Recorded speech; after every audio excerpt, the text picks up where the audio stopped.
Hello, hello. Hey. So it's your boy. You know who I am. But Skinny penis. we're back with another video, and we have a guest. If you haven't noticed. Hello. New guy. We just came back from the theater, and we watched Men. Men. The horror movie. No Charlie Sheens were involved in the making. Oh, that would have been funny. Jessie Buckley was in it, and she's in my favorite production of Romeo and Juliet, so I had to see it, even though I don't like horror movies. Oh, you don't like horror movies? Well, I do like horror movies now. Okay. I didn't know if I liked horror movies or not, because I've only seen like a handful. Oh, really? Yeah. Like, by a handful, I mean like Midsommar, and like a couple Spanish horror movies. Really? Mm-hmm. Spoiler alert, potentially. I don't know if we're going to talk about the actual details of the movie. I didn't really plan this out. It's just, you know, just vibing. We're feeling it. Vibing. Mm-hmm. But just in case, if you're planning on watching it, highly recommend go watch it. Don't watch the rest of this video because we might spoil shit. So, what was your favorite part of the movie? My favorite part, I just go complete details all about the last scene. It was crazy. So the general plot of the movie, it's about how shitty men are. No, I'm just kidding. And video. This woman goes through a traumatic experience, a tragedy with her ex-husband, and is trying to mourn, move forward, address her guilt with over the situation. So she moves to a different place, in the country, beautiful view, amazing. She's trying to get away from it, and her experiences with the different people there are very interesting, very odd, very peculiar, and uncomfortable. I think that the men in the town were really... Well, they were all played by the same guy, which we only realized after the fact, which I think was really interesting. I really liked how each of the different men in the town really, like, spoke to different ways that, like, men kind of, I guess, harass women. Like, you saw, like, the policeman who just kind of, like, blows off her concerns about... Like, there's a guy outside the house, and the policeman just sort of blows off her concerns, and she's, like, worried about him being released and all that, and he just kind of ignores it. The landlord who, like... is overly nice and, like, pushy in weird ways, but he's like, the nice guy, you know? He's just... Some things are slightly uncomfortable, but he's not overtly rude. Yeah, exactly. Yeah. But it, like, just rude enough that it gets on her nerves, or, like, kind of taking up her time. Like, she goes to the pub and he, like, insists that he'll buy her a drink even though she doesn't want him to, and, like, stuff like that. And then there's, like, there's the little kid. Yeah, the teenager. Who's just an asshole. Who's just a freak. Yeah. In the way that, like, teenage boys are, I guess. I mean, worse than most teenage boys. And then there's, like, the priest or the vicar, I guess, who... What'd you call me? I'm just kidding. But he, like, talks to her and, like, tries to get her to, like, talk through her, like, issues with her husband. And then like, blames her for it. And is, like, also weirdly sexual to her, too. Yeah. Just... He's the one that objectifies her the most. Yeah. Did you notice him, like, fingering the bench? Yes! Okay, I'm glad. Yes! Yeah. Spoiler alert, the husband killed himself before the events of the movie, but you see, like, throughout the movie, like, flashbacks to it. Because she said she wanted to divorce him, and he was like, well, if you divorce me, I'm killing myself. And then you find out more about, like, the exact lead up to how it happened. The priest tells her, like, well... Like, what did you do to make him do that? Like, did you ever give him time to apologize? Like, that sort of stuff. And she's like, you're a freak, and for saying that, and leaves. But after she leaves, he pulls out, like, chapstick, puts on chapstick, like, real and then slow. Licks a chunk off. That's why, you know, I watched, like, a video essay about, like, why movie theaters are so good for, like, facial expressions. And, like, you really can't get that experience on, like, a phone or a TV. And, like, watching this movie in theaters, you really do get, like, the faces. And, like, just the agony of him, like, licking the tiny chunk of chapstick off his lips. I know. Ugh. And then he, like, puts his hand down on the bench where she sat and, like, fingers the bench. Bro, like a weirdo. Like a creep fuck weirdo. Like a creep fuck weirdo. I think the script and, like, the direction of the movie was really tight overall, though. Like... every kind of beat that was set up felt like it had like a completion to it. Everything felt really intentional. Yeah. And there was really good continuity, and everything seemed to come to a close. It all came together, you know what I mean? And I also feel like the ending was really, like, it wasn't graphic. Like, you didn't know exactly how... Well, it was graphic. No, the very last scene. Okay. It just kind of ends there, and then, like, title screen, and then you see her friend show up. Which I thought was really interesting, because it doesn't put, like, the onus on her to, like, do something. You know? It's more about, like, what was done to her. Yeah. Which I think is, like, the general, like, theme of the movie. And there were so many small details that I just really liked. The color palette of the movie. The color palette was gorgeous. So, the green specifically, like, she's in this wooded area going on a walk, and I'm like, is this real? Is this a real place? Can I go? Is this what... Like, the nature scenes were beautiful. The house that they filmed in was beautiful. And, like, you go through the whole house, so you, like... in the beginning when the landlord gives a tour. So you, like, kind of know, like, the setup and, like, know what, like, the beats of things are going to happen in, like, the final, like, fight-ish scene. Like, when she's getting attacked in the house. And I also loved, like, the red walls. Yeah. I really liked that, like, the friend pointed that out in the, like, FaceTime tour. And then, like, you could see, like, how important it was, like, at the very end of the movie. Like, the way the red walls really added to, like, the scene. You know what I mean? The jump scares in terms of that, there weren't many, but the way things would be, it was like an eerie, creepy suspense. You're sitting watching something happen. Like, at one point, you're watching this creep come in, butt-ass naked, standing in her windows, and she's just not noticing it because she's too busy showing her friends something. You first see him, you're like, oh my gosh. And then you're sitting just waiting for her to notice. Yeah. And I would say, like, overall, there weren't, like, that many jump scares, because even when she discovers him, it's not like a jump scare. It's framed in a way, like, where she's scared, but, like, I almost felt a sense of relief when she finally saw him, you know what I mean? Which I think was really good, like, cinematography, really good directing, you know?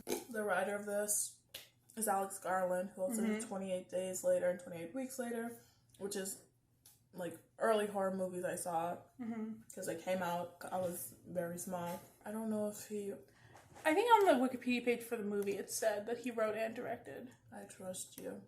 Thank you. Although I was kind of peeved finding out Alex Garland's a man and writing a movie called Men. Like, it was good. He was woke about it. But I was like, Yeah, same. I wonder how the women in your life would react to this movie. Or how much influence they had in it, yeah. Because I feel like we had so much to say when we got right out of the movie. Her little dress... gorgeous. Her little dress is so gorgeous. So pretty. Every outfit she had was really nice. I like little brown jump. Yeah, the sweater. I'm calling it a jumper. I'm British. Going British. Tia Boo, okay.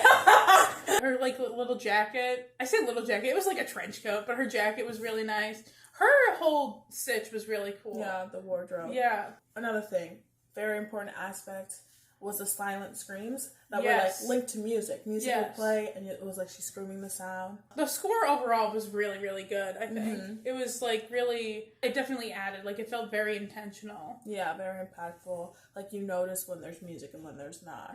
And there's meaning to whether there's music and whether there isn't. And they, like, bring in motifs from earlier. Like, there's one part where she's... like, in a tunnel, and she's just, like, playing around with the echo, and so she's, like, singing into the echo, and then later in the movie, that, like, her voice in the echo comes back as, like, a musical motif just in, like, the climax of the movie. Just like the scream comes back. Just like the scream comes back, exactly, it's responded to by a scream. Like, it's the first creepy interaction you're really seeing with someone else. What else? I feel like this movie was very much like a horror movie for the A24 girlies, I think, but it was really good. It was so beautiful, yet so, like, horrific at the same time, which I really liked, you know? And I liked the reality mixed with, you know, the obviously fantastical things that happen in the movie. Just, like, applying real-life fears. I was kind of nervous about how the scares would be, because I was like, I don't want to leave this, like, clutching my purse and eyeing every single man next to me, you know?